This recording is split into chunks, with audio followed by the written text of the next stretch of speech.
பருப்பு போலி செஞ்சிடலாம். இதுக்கு தேவையான பொருள் 1 கப் மைதா, 1 கப் கடலைப்பருப்பு ஊற வச்சது, ஒரு சிட்டிகை மஞ்சள் தூள், அதுக்கு தேவையான அளவு கொஞ்சம் உப்பு, 1 கப் வெல்லம், 5-6 ஏலக்காய், கொஞ்சம் துருவின தேங்காய். இப்போ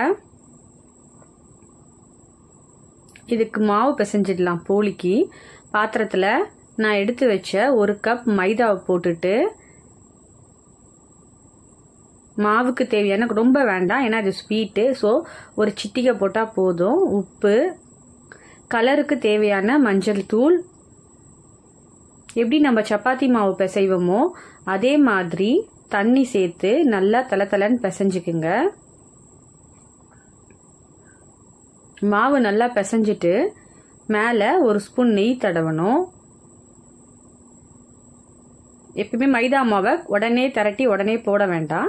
ஒரு மணி நேரமாவது அட்லீஸ்ட் ஊற விடுங்க. பாருங்க மாவை நல்லா நான் தளன்னு பிசைஞ்சிட்டேன்.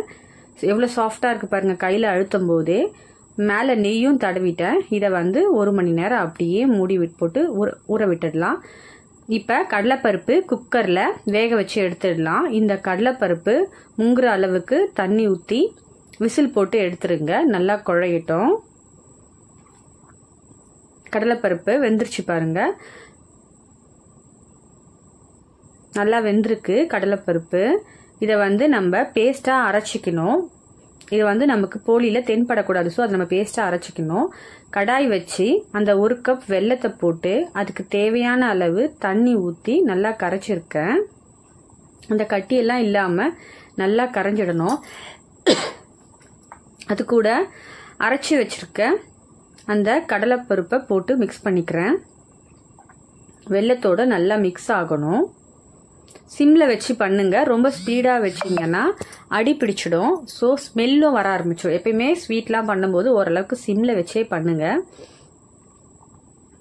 நல்லா கை விடாமல் கிளறிட்டே இருங்க.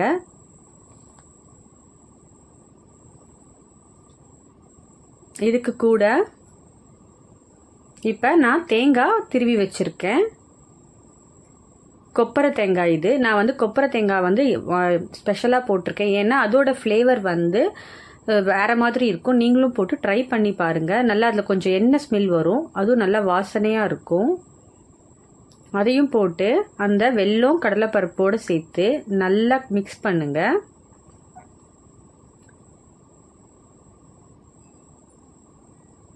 நல்லா போலியோட நல்லா இந்த பூரணம் செட் ஆகணும். நல்லா மிக்ஸ் பண்ணி விட்டுருங்க. அடி பிடிக்காம கிளறுங்க. இதில் நம்ம உப்பெல்லாம் போடக்கூடாது. அந்த வெல்லத்தோட இந்த கடலைப்பருப்பை அரைச்சது, துருவின தேங்காய், மிக்ஸி ஜாரில் அரைச்சி வச்சிருக்க ஏலக்காய், இதுக்கு தேவையான நெய் கொஞ்சோண்டு விட்டுக்கங்க. வேணும்னா நெய் ஆட் பண்ணிக்கோங்க, இல்லைன்னா வேண்டாம். இப்போ எல்லாம் ஒன்றா சேர்ந்து நல்லா சுருண்டு வந்திருக்கு.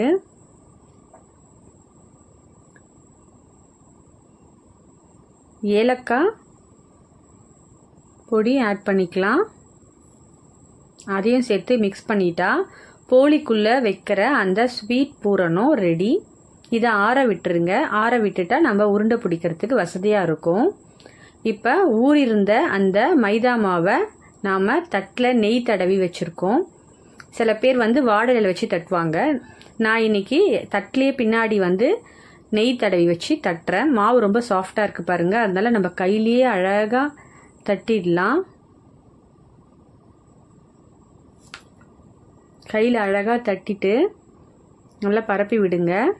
பக்கத்துலேயே தோசைக்கல்லையும் நான் போட்டிருக்கேன். அதுவும் சூடாக உள்ளே வைக்கிறதுக்கு உண்டான அந்த பூரணத்தை உருண்டை பிடிச்சிட்டு வந்திருக்கேன். இப்போ சப்பாத்தியை எப்படி நம்ம திரட்டுவோமோ அதே மாதிரி அந்த பூரணத்தை உள்ளே வச்சு அழகாக போட்டு மூடி கையாலேயே நீங்கள் பொறுமையாக பரப்பி விட்டாலும் வந்துடும்.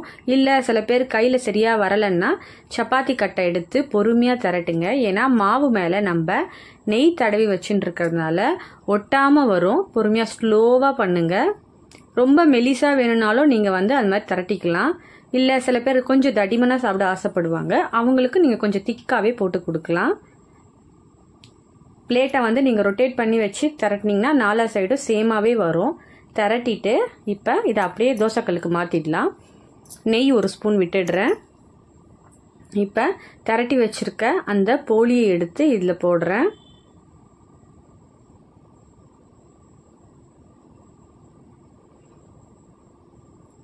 போலியை அடிக்கடி நீங்கள் குழந்தைங்களுக்கு செஞ்சு கொடுங்க, ரொம்ப லைக் பண்ணி சாப்பிடுவாங்க. இப்போ 2 பக்கமும் திருப்பி போட்டு வேக விட்டு எடுங்க.